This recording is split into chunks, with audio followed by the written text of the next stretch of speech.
So, yeah. This is it. We're in Barcelona. 2 nights right here.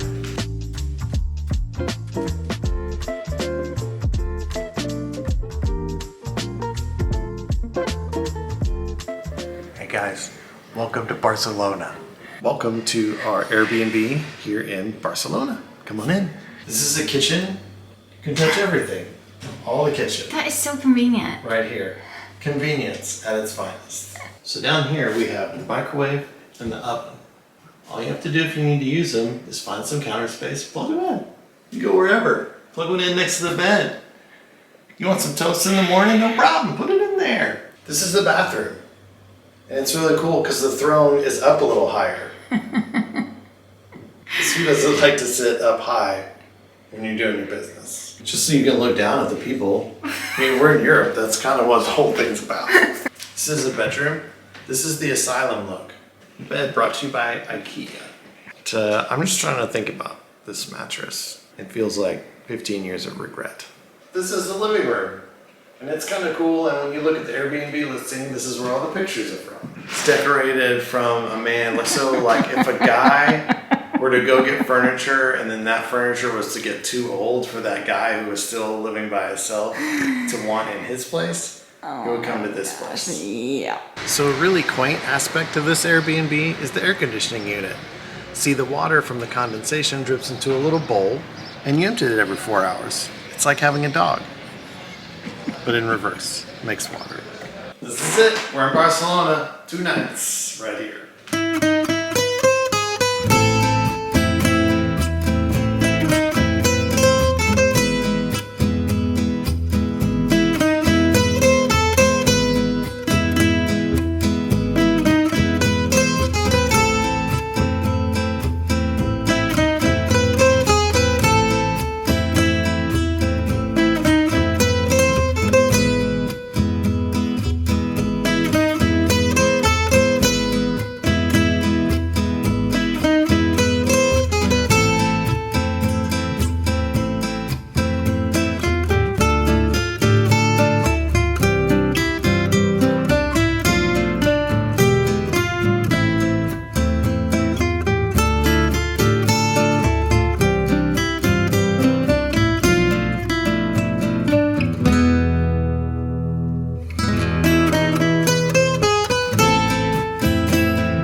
So we're on the street known as Las Ramblas, and it is a market center, kind of where all like the shopping goes down. So there's all kinds of stuff to spend money on here in Barcelona. Of course, the best thing that you can find here is the people watching, which is what you come for anyway.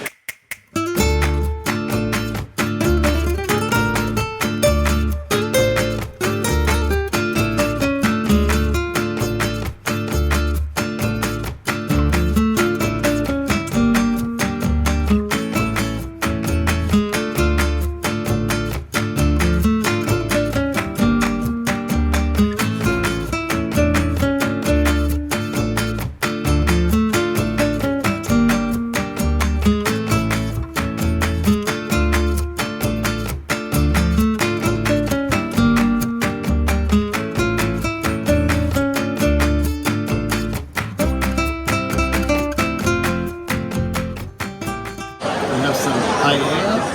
It's very hot.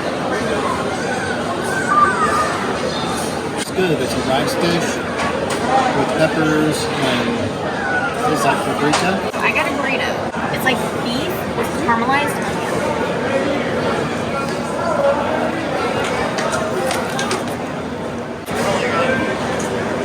Kind of sweet.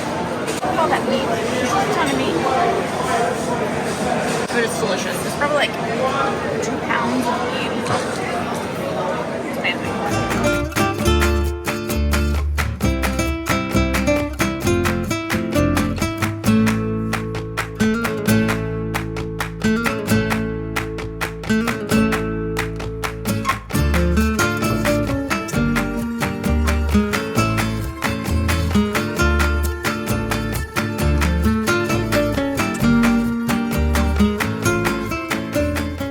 So I got chocolate ice cream with caramel crunch. I had to start eating it ahead of time, guys. It's apple pie, or baked apple ice cream, and it's got a very gourmet taste to it. It's really good, but I gotta go. I gotta eat it.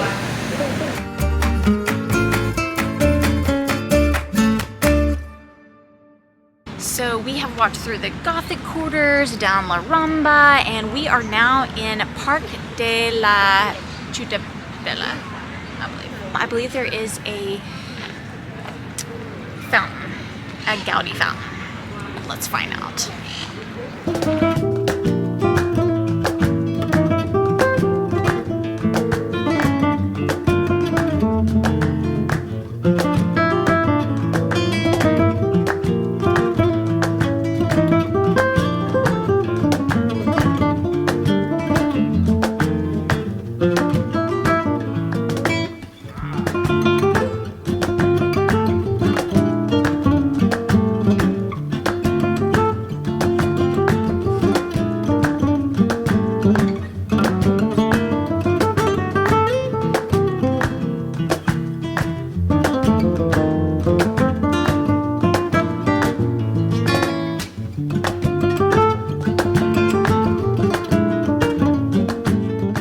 Hey gang, morning one in Barcelona. We're super tired. So tired.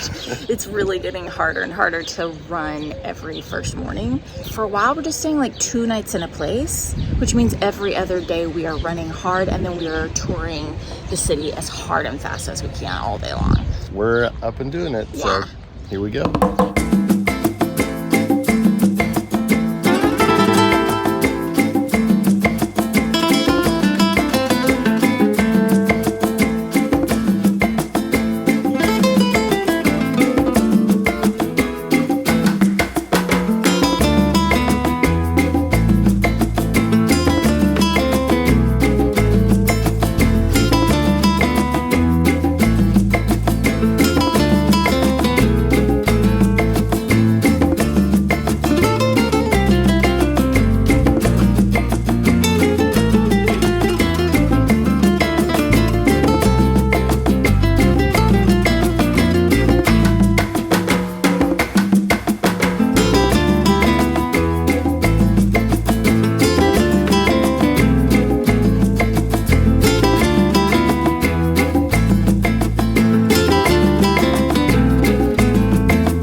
Gaudi tour, and it was pretty great. We got to see a lot of his different buildings, and then we ended up here at La Sagrada Familia. I hope that was okay. It was pretty amazing. It's really remarkable, the history and the context behind all of the architecture here in Barcelona. It has so much to do with what was happening at the time. A lot of movement from straight architecture and straight lines to curves. It's also really fascinating to see how people would spend tons of money to commission artists like Antonio Gaudi to create the outside of their home and sometimes the inside of their home, and they would spend so much money, and what you see on the outside resembles their family. It's really interesting to be here in that it's this basilica that's still under construction. Hillary made the point to me earlier that it's not uncommon for a building like this to take hundreds of years to complete, but we're so unused to it in our time. We've seen so many cathedrals and churches and basilicas on our trip, and they all have been completed for so long and tell stories for so long, and I wonder to myself a lot of times, are we going to build buildings like that anymore? I think this is an example of a building that will be, because it's designed that way and it's taking the time and energy and effort and money put into it to make it last. One of the things that's really, really interesting about this cathedral is there's also some boxy statues. Boxy is the best way for me to put it. Very minimalist, like there's not even faces on them. It's just like cut like squares. And it tells the story of Jesus.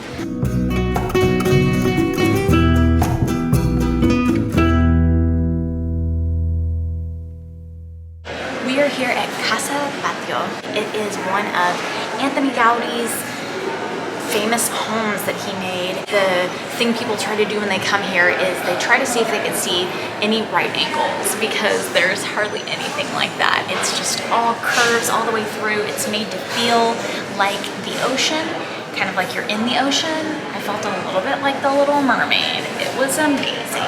It's just a work of art. It's art, and I think that's what people think of, is that it's artistic, but it's so much more than that. He was very smart in how he brought people in to help him figure out the best ways to make it functional space too. So even when it comes to light coming in and air flowing throughout the home, it's amazing.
So we are headed to Cannes, France tomorrow. It's been so fun getting to see new places. Barcelona was pretty great. It's definitely a cool spot. It's a huge city. So big.